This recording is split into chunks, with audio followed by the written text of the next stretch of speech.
What's up, guys? In this video, we'll do some miscellaneous enhancements to our application. We'll move all our text to a translation file so we can easily translate them later if needed. Then apply some responsive and adaptive design so that our application looks good across different devices. By the way, if you are new to this channel, make sure to like and subscribe to get the latest tips and tricks on SAP UI5 and SAP Fiori. Alright, without further ado, let's jump into it.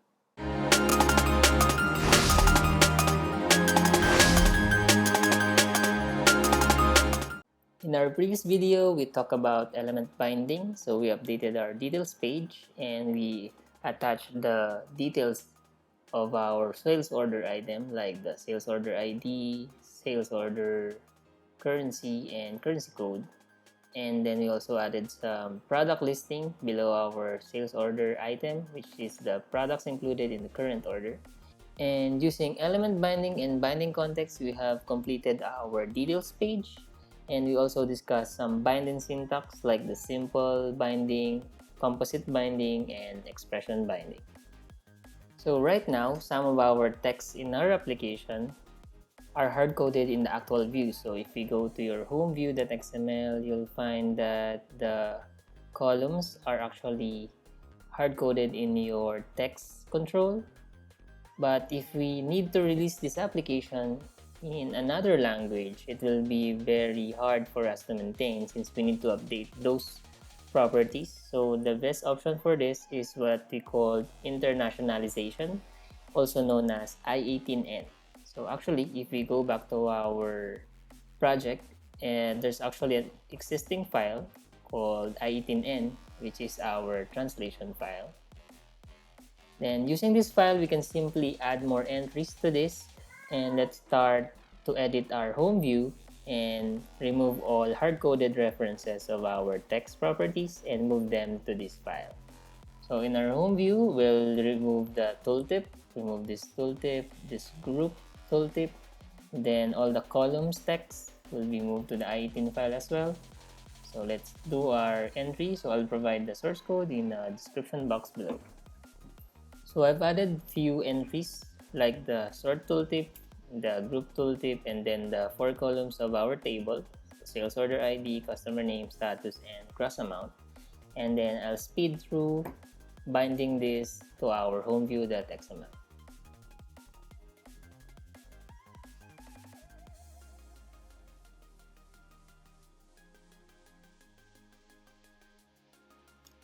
So I've updated the tooltip using the internationalization file, and I also updated the 4 columns in the table, and now everything seems to work given the I18 properties file.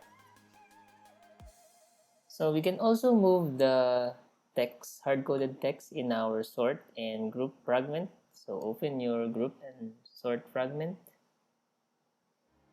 And then we can move the customer name and the gross amount to our I18N file.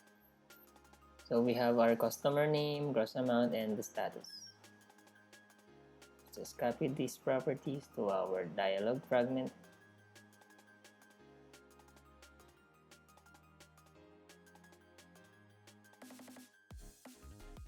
In our group dialog, you can actually reuse the customer name. So we can just simply use the same I18N property and then just change the value for the status. So this is one of the advantages of having a central translation file rather than defining each text in the actual view. So you can just make some standard text or placeholder text and then reuse them throughout your application. So don't forget to save and rerun our application just to check if everything or all of the text translation files still works. Okay, so open your sort dialog. As you can see in here, what we are seeing is not the actual text but rather the property of the translation file. So this means that your changes haven't applied to the current view. So for me, the error is that I haven't saved the I18N file, so I need to save this one and just refresh the page.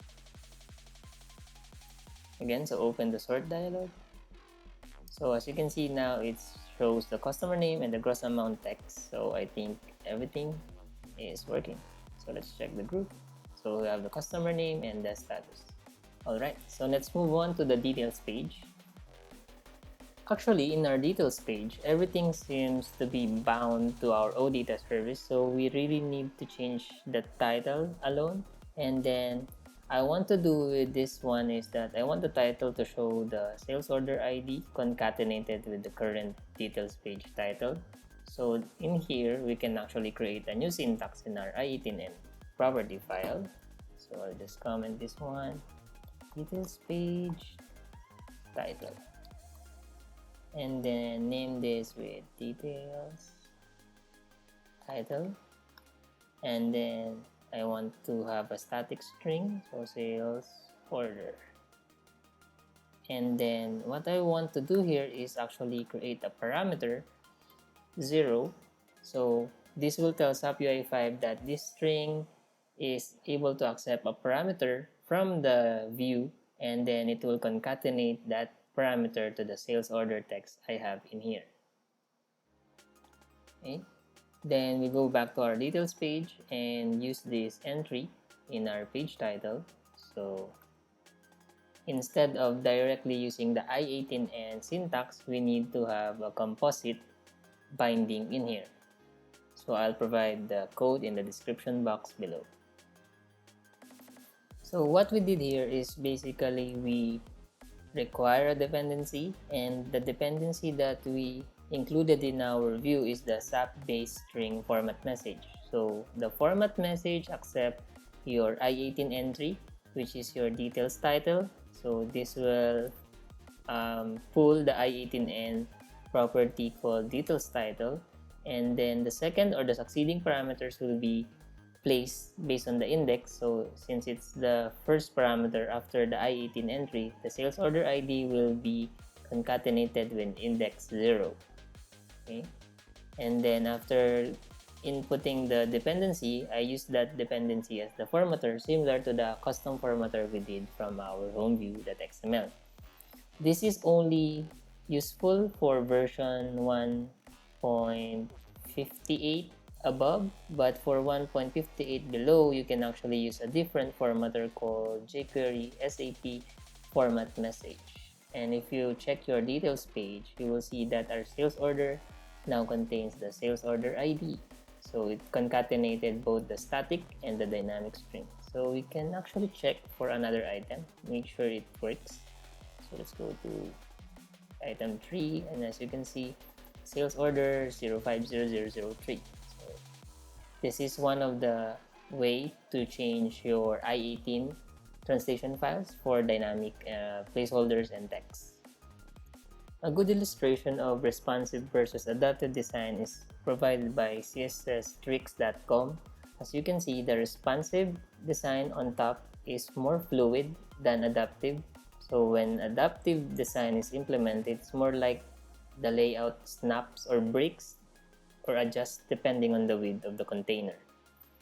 Let's open our browser's device tool so to simulate the different devices screen width in our application. So you can right click your application and then inspect, and then let me just put this on the side, and then the second icon on the top left pane of your developer tool is the device tool. So you can click this one, and as you can see, it will adapt to a responsive design. And then from here, we can actually choose different devices like iPhone and Android devices as well. So you can explore those devices if you want. So I can pick iPhone X, and this will simulate the screen size of an iPhone X. Okay. So as you can see, the orders table is a little bit too crowded, and we want to change this layout so it's much easier for the user to use the table. So we can go back to our home view.xml and apply some responsive design to our table.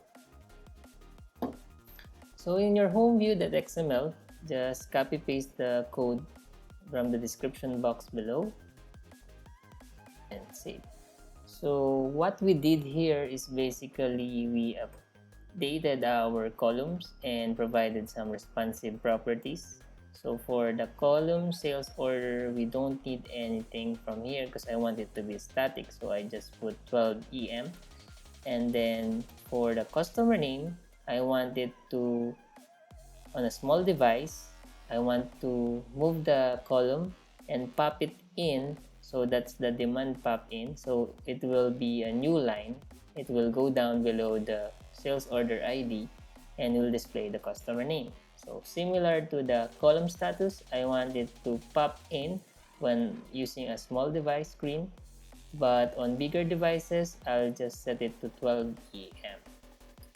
And lastly, for the gross amount, when it hits a tablet screen, I want to automatically pop in the gross amount. So in smaller screen, it will already be on a new line. So you don't need to change it for the small device. I just want it to adjust when hit the tablet device. So let's rerun our application and see this in action. Now, as you can see, our sales order is the first item, and then the remaining properties, because I used the demand pop in and it hit the small screen size, all of those succeeding columns are now below the sales order ID. So let's change this to the responsive. When you try to drag the device tool edge, there's a draggable element here. You can see that our column is responsive to the screen width, so it will automatically shrink and size to the new lines when the screen size is met. Okay, so you can just go back to iPhone again. Then you can change to other devices if you want. Alright, so our table now looks good. Let's proceed to our details page. As you can see, the details page is somewhat ready for the small devices because our products table contains only 2 columns, so don't need to worry about the responsive design here. But we can actually change the sales order header item and make it more responsive by giving these 2 properties to our object header. In your details view.xml, inside the object header, append a new property, responsive true and full size optimize. Let's change this to responsive. And what does the responsive and the full screen optimize does is that basically when you try to detect the screen width, it will automatically flow the title as well, and it will automatically move the succeeding lines to the proper spaces, so you don't have to worry about messing with the alignment of the text and such. So the object header will automatically compute the optimized responsive design for you. So if you go back to your full desktop and then refresh, see that the currency is on the center because there's enough space to display this label, and then the remaining contents are on the right side. But when you go back to your mobile tool, it will automatically flow down below the remaining space. That's it for the application. So we have our working home page, which is responsive, and we also have our details page with the responsive design. And our next or last step is to actually deploy this application to our SAP Cloud platform account. So what you can do here is make sure to click on your orders app project name and then right click, then deploy. Then deploy, you have your 3 options. So we'll go into details about the SAP Cloud platform. And then in here, you can deploy a new application or update an existing one. But for me, since I already deployed this app before, I just choose update existing application. So the process is still the same. You just need to define the name and the application name. And then here, I'll choose the existing one that I have. So as you can see, I have 3 versions already. And then hit deploy.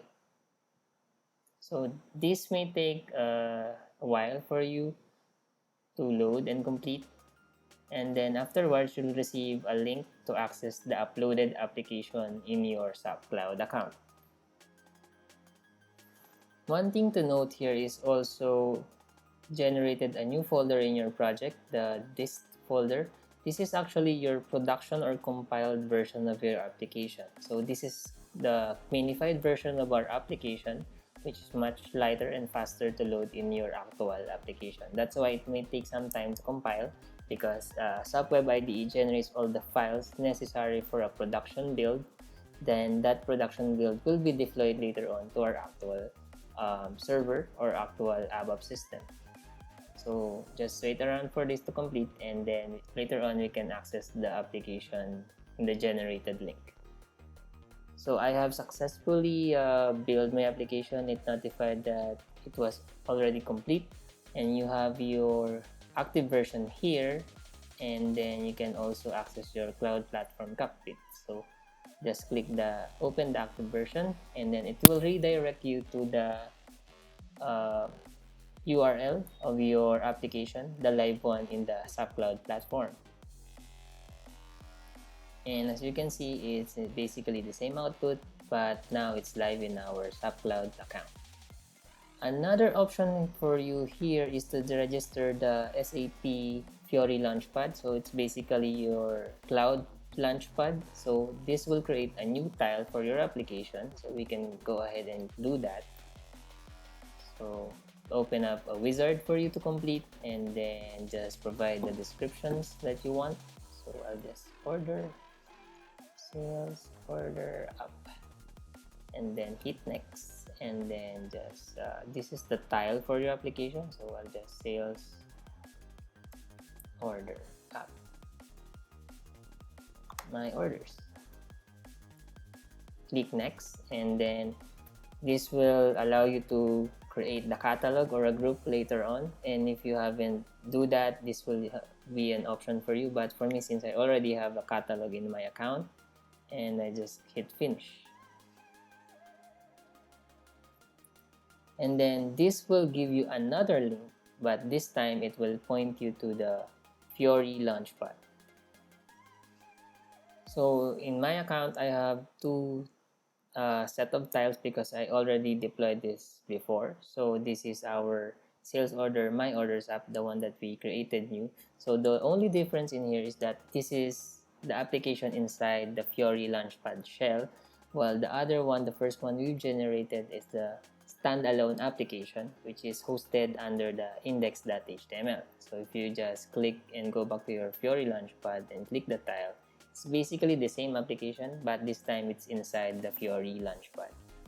If you choose to deploy this to your ABAP repository, you can actually use the deploy command as well, and then choose the deploy to SAPUI5 ABAP repository. But the note here is you need to define the cloud connector to your gateway system. So for example, we have ES5 here. So if you have connected your ABAP system, you should be able to see that ABAP system in here, and then deploy new application.